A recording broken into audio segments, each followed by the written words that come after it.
আমি এখন আছি নীলাকীর্তন গানে। এটা বাংলাদেশ মানিকগঞ্জ জেলার হরিরামপুর মনোরঞ্জন গোস্বামীর আঙ্গিনায়। দেখুন কত সুন্দর গান হচ্ছে, আর শিল্পী কত সুন্দর করে কথাগুলো গুছায় বলছে। আপনার কথাগুলো শুনুন, দেখুন। হরে কৃষ্ণ। লোহা সোনায় পরিণত হয়।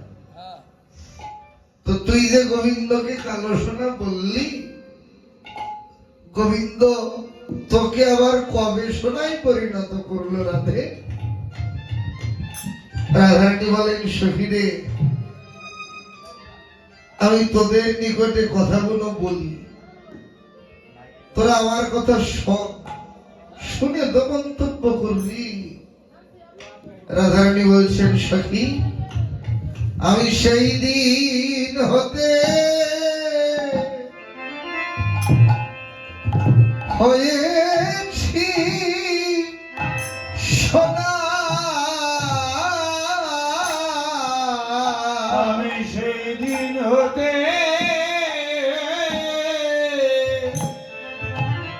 হয়েছি সোনা, যেদিন পরশ করেছে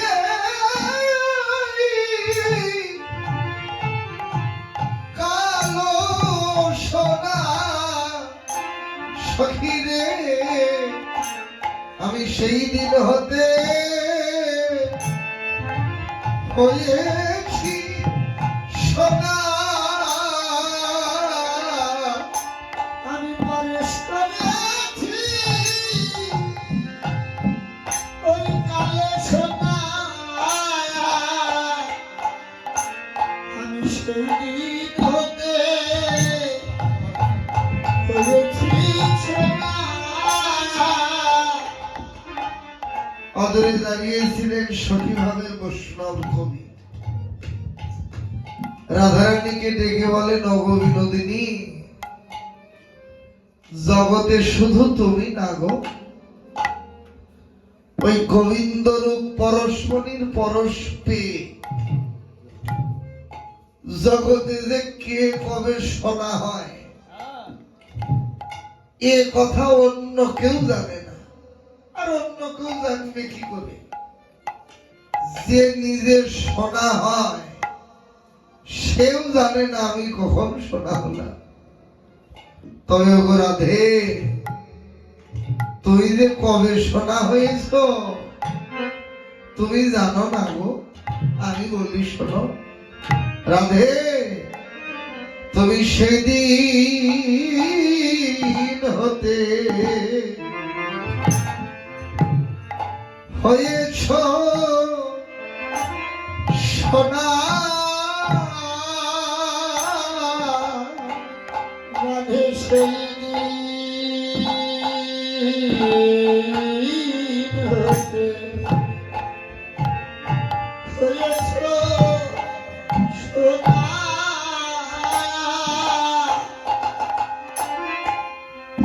যেদিন শিব পরশ করেছে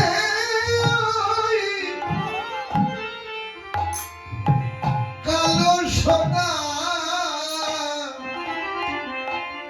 তুমি সেই দিন হতে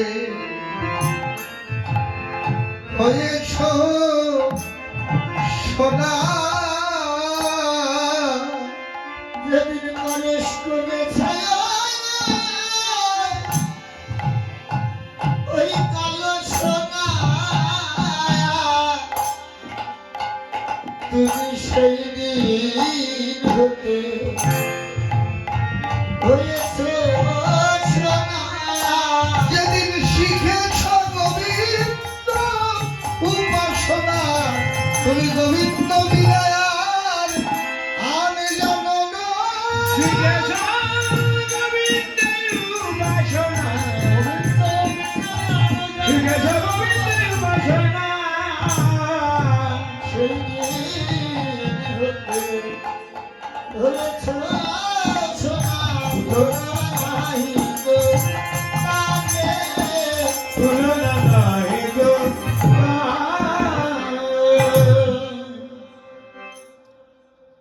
এটাই নিত্য সত্য কথা।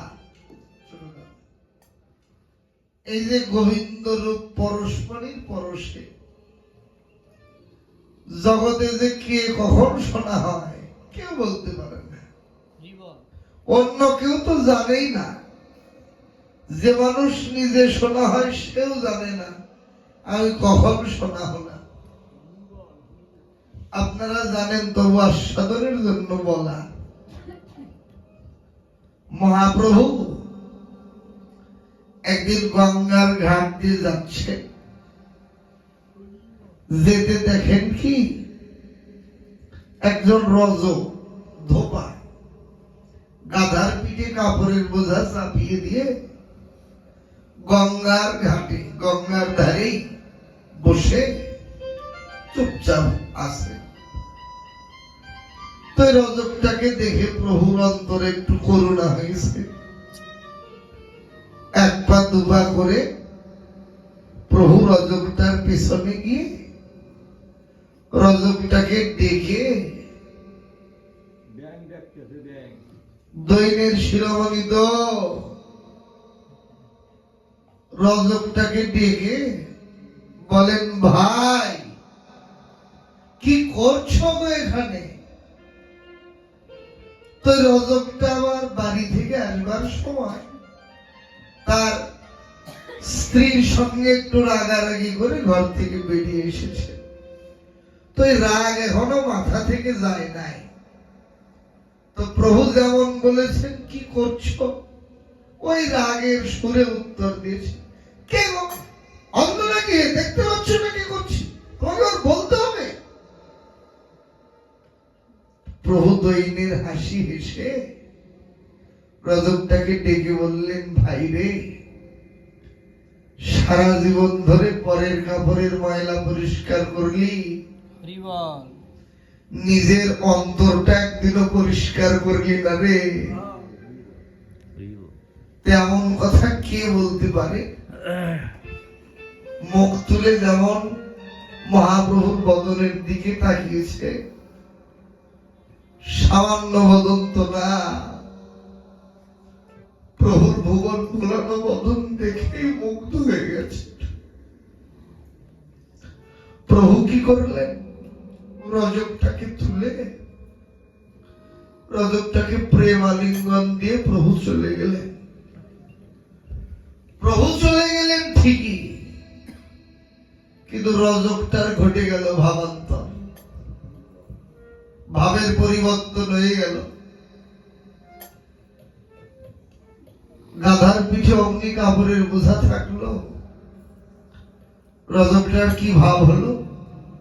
একা একাই থেকে থেকে বাহু তুলে হরিবোল বলে নাচছে। আর কখনো আবার হঠাৎ ধুলোর মধ্যে গড়াগড়ি দিচ্ছেন, কেঁদে আপন মনেই কাঁদছে। গাধাটা ওখানে দাঁড়িয়ে দু চোখ থেকে শুধু জল ঝরছে। গাধাটা লেগেছে তো মহাপ্রভুর অঙ্গের বাতাস, তার উপরে প্রভুর কৃপা পেয়ে ধন্য হয়েছে। ওই রজকের মুখের হরিনাম কানে পড়ছে।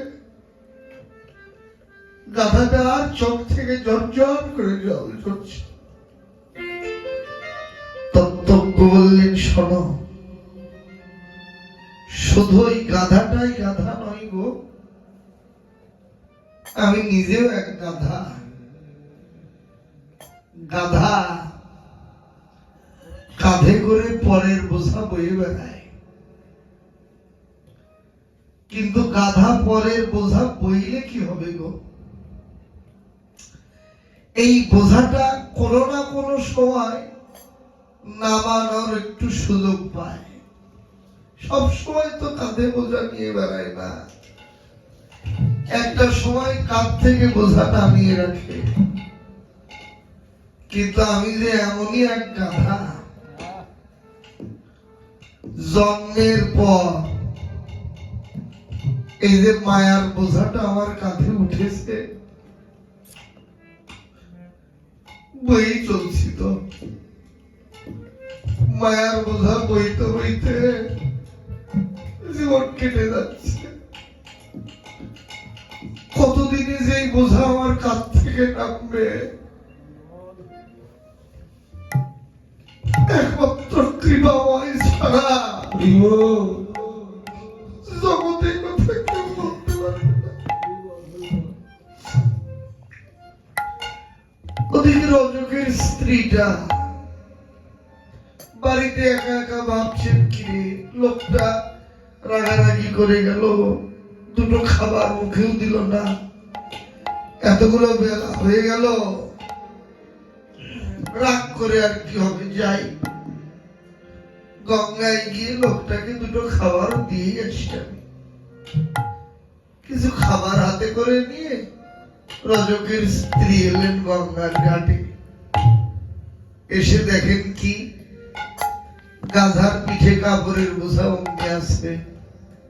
রজকটা একা একাই পাগলের মতো বাপ তুলে বদলে হরিবল হরিবল হরিবল বলে নাচছে, হরিবলে ধুলাই গড়া করে দিচ্ছে। রজকটার স্ত্রী মনে মনে ভাবলেন কি রে, যাদের কাজ না করলে দিন চলে না, যাদের কাজ না করলে মুখে হাত যায় না, তাদের আবার হরি বলে নাচা দাঁড়াও। খাবারটা রেখে রজকটাকে শান্ত করার জন্য যেমনই কি রজকটা হাতটা ঝামটা দিয়ে ধরেছে, রজকের পরশ পাওয়ার সঙ্গে সঙ্গেই রজকের স্ত্রীর অন্তরেও জেগে গেছে ব্রজপ্রেম।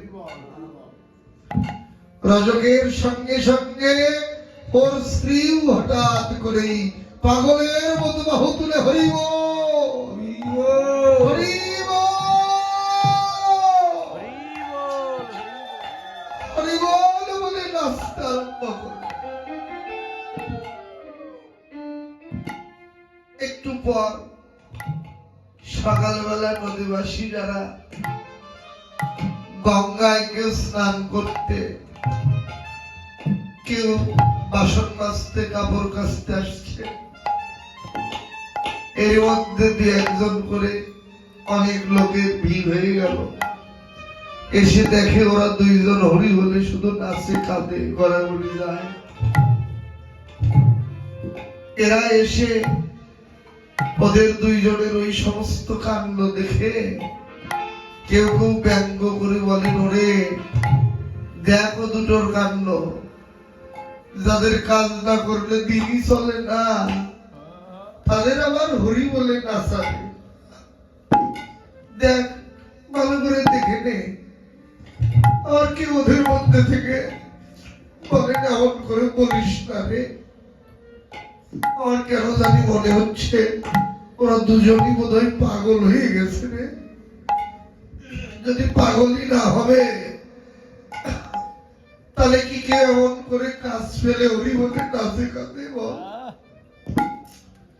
তাই যেই ওদের কি অঙ্গ পরশ করেছে ওদের শান্ত করার জন্য, সবাই একইভাবে ব্রজপ্রেমে মাতোয়ারা হয়ে গঙ্গার কুল একেবারে হরি বলে কাঁপিয়ে তুললেন। এটা থেকে শাস্ত্র শিক্ষা দিলেন কি,